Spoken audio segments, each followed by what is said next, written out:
Hello peer, this is উজ্জ্বল। স্বাগত জানাচ্ছি উজ্জ্বল blog পেজে। আশা করি সবাই ভালো আছেন। তো আপনাদের জন্য আরেকটি রেসিপি নিয়ে আসছি যে ছোলার ডাল দিয়ে কীভাবে মজাদার একটি রান্না তৈরি করবেন।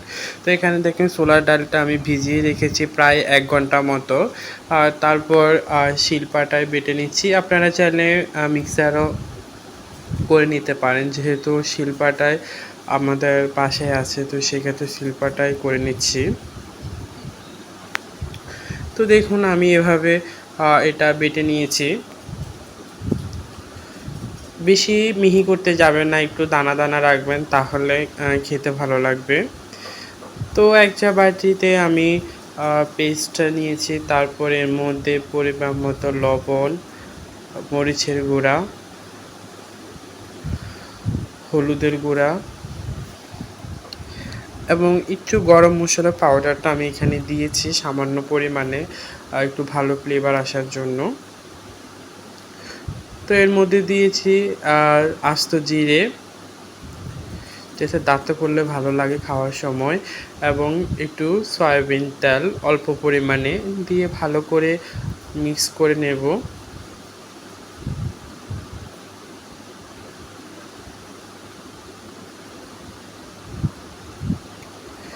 দেখুন ভালো করে মিক্স করে নিচ্ছি আমি।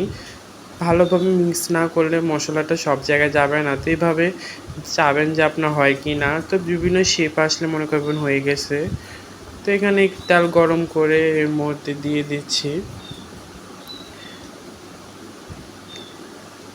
আপনারা চাইলে বিভিন্ন শেপ দিতে পারেন, আমি এভাবে দিয়ে এটাকে ভেজে নেব। যে যেমন চাইলে শেপ দিতে পারেন, চাইলে আরেকটু ছোট করতে পারেন, চাইলে আরেকটু বড় করতে পারেন, এটা হচ্ছে আপনাদের কাছে।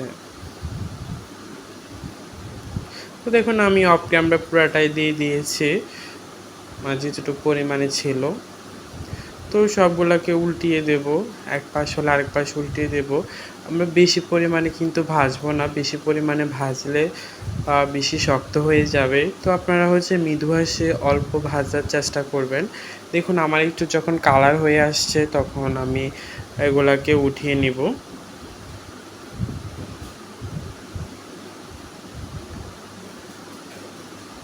বেশিক্ষণ ভাজতে যাবেন না, বেশিক্ষণ ভাজলে আপনাদের শক্ত হয়ে যাবে। তো একই কড়াইতে যে তেলটা ছিল এর মধ্যে পেঁয়াজ কুচি দিয়ে দেব। এর মধ্যে আমি 2টা আস্ত পেঁয়াজ দিয়েছি, আপনারা চাইলে দিতে পারেন, নাও দিতে পারেন, এটা আপনাদের ইচ্ছা। তো পেঁয়াজ কুচি যখন একটু ব্রাউন কালার হয়ে আসবে, তখন আমি আলুগুলো এভাবে কেটে দিয়ে দেবো। একটা আলু দিয়েছি, আপনারা চাইলে বেশি পরিমাণে দিতে পারেন। আমার থেকে আলুটা দিলে একটু টেস্ট বেশি মনে হয়, আপনারা না চাইলে না দিতে পারেন, সমস্যা নেই, তবে আলুটা দিলে ভালো লাগে খেতে।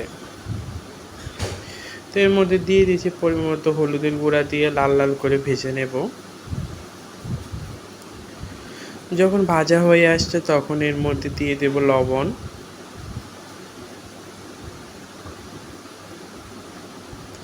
লবণটা দিয়ে তারপরে এর মধ্যে দিয়ে দেব 1 চা চামচ জিরা বাটা,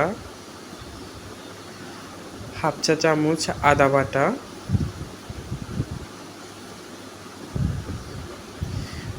জিরা আদা বাটাটা দিয়ে ভালো করে এটাকে কষিয়ে নেব। মশলাটা একটু ভেজে নেব, যদি ভেজে নেন তাহলে কাঁচা গন্ধটা চলে যাবে। তো এর মধ্যে মশলাটা ভালোভাবে হওয়ার জন্য সামান্য পরিমাণে এখানে আমি জল দিয়ে দিয়েছি।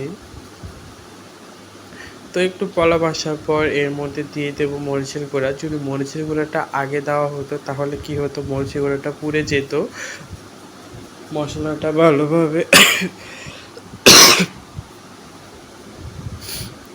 ভালোভাবে করা যেত না। সরি, আমার প্রচণ্ড পরিমাণে জ্বর কাশি, তাই ভয়েস দেওয়ার সময় কাশিটা চলে আসছে। দেখুন আমার ভালোভাবে কষানো হয়ে গিয়েছে। তো এর মধ্যে দিয়ে যতটুকু প্রয়োজন আপনাদের ঝোল রাখার জন্য, যতটুকু প্রয়োজনে আপনারা এখানে জল দিয়ে দেবেন। তো এখানে আমি যেহেতু সব কিছু সিদ্ধ হবে, তাই জলের পরিমাণটা একটু বেশি পরিমাণেই দিয়েছি। তো তখন এর মধ্যে ভেজে রাখা ডালের বড়াগুলো এখানে দিয়ে দেব।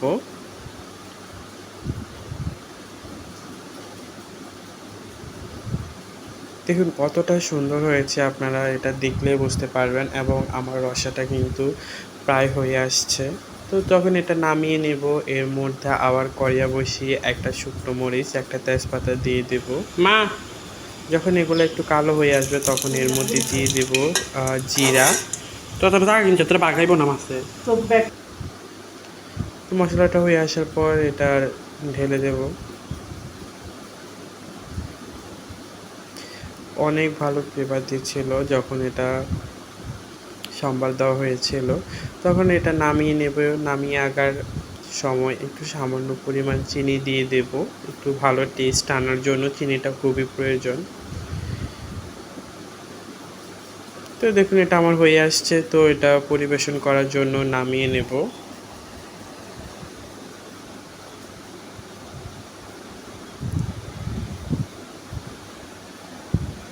এটাকে নামিয়ে নিচ্ছি। দেখুন অনেক সুন্দর হয়েছে। আপনারা এইভাবে বাসায় ট্রাই করলে আসলে বুঝতে পারবেন যে খাবারটা কতটা সুস্বাদু হয়েছে। আবার দেখা হবে অন্য কোনো ব্লগে। সে পর্যন্ত সবাই ভালো থাকুন।